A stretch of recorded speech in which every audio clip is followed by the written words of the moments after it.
श्री शिवाय नमस्तुभ्यं भक्तों, कैसे हैं आप। आशा करती हूँ कि आप सभी सुखी, खुश, आनंद से होंगे। तो आज हम आपको बताने वाले हैं कि सावन के महीने में भगवान भोलेनाथ को, हम भगवान महादेव को हम खुश कैसे करें। तो आइए जानते हैं भगवान शिव को खुश करने के ये कुछ उपाय हैं जिनसे भगवान शंकर को खुश किया जाता है। तो उपाय जानने से पहले अगर आप चैनल पर नए हैं तो चैनल को सब्सक्राइब करें, लाइक करें तथा कमेंट में श्री शिवाय नमस्तुभ्यं हर हर महादेव लिखना ना भूलिएगा। हर हर महादेव जरूर लिखें।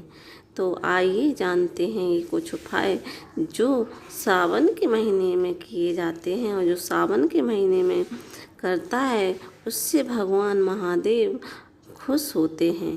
तो चलिए जानते हैं गुरुजी के द्वारा बताए गए उपाय। पहला उपाय है कि अगर सावन के महीने में अगर आप शिव मंदिर जा रहे हैं तो उड़द लेकर ज़रूर जाएं। उड़द चढ़ाने से आपके कारोबार के ऊपर किसी का जादू टोना नहीं चलेगा। अगर किसी ने जादू टोना कराया है तो वह नहीं चलेगा। शिव पिंडी से उड़द स्पर्श कराकर आप अपनी छत से छिड़काव पूरे घर पर करें। किसी का किया कराया कभी नहीं चलेगा। दूसरा उपाय है साबुत मूंग का। तो आप शिव मंदिर जाएं तो साबुत मूंग लेकर जाइएगा और साबुत मूंग चढ़ाने से आपका परिवार कभी भटक नहीं सकता, घर में लड़ाई झगड़ा नहीं हो सकता, कलह नहीं हो सकती। अगर आप साबुत मूंग को महादेव पर चढ़ाते हैं तो आपके घर में कभी कलह नहीं होगी। तीसरा है गेहूं के दाने। अगर आप भगवान महादेव शंकर को गेहूं के दाने चढ़ाते हैं तो गेहूं के दाने चढ़ाने से आपके घर में कुल की वृद्धि होती है, संतति होती है, आपकी संतति बढ़ती है। चौथा है पीपल के पेड़ में कलावा अगर आप बांधते हैं, पीपल की जड़ में या तने में आप कलावा बांधें तो आपकी पितृ बाधाएं समाप्त होंगी, घर में समृद्धि बढ़ेगी, कभी भी अकाल मौतें नहीं होंगी।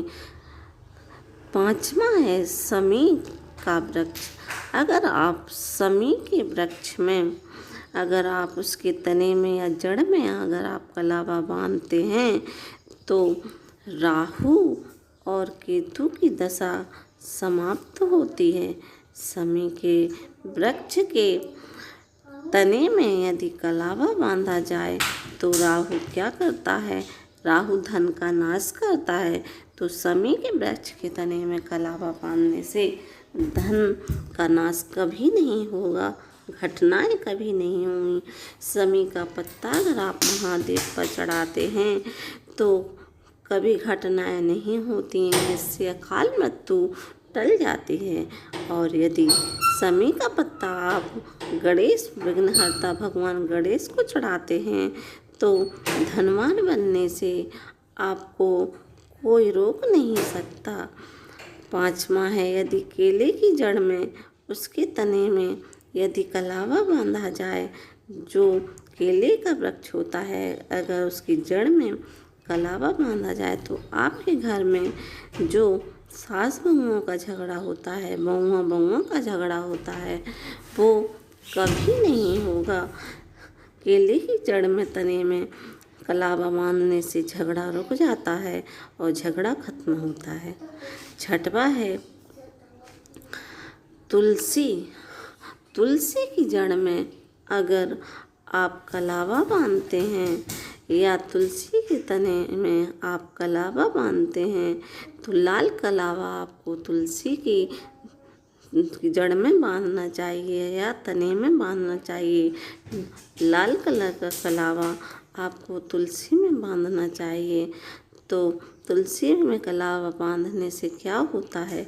तुलसी की जड़ में अगर आप कलावा बांधोगे तो जिंदगी में कभी विपत्ति नहीं आएगी। तुलसी की जड़ में अगर कलावा बांधोगे तो आपकी विपत्ति टल जाएगी। सातवां है पूजा में देवताओं को कलावा बांधना।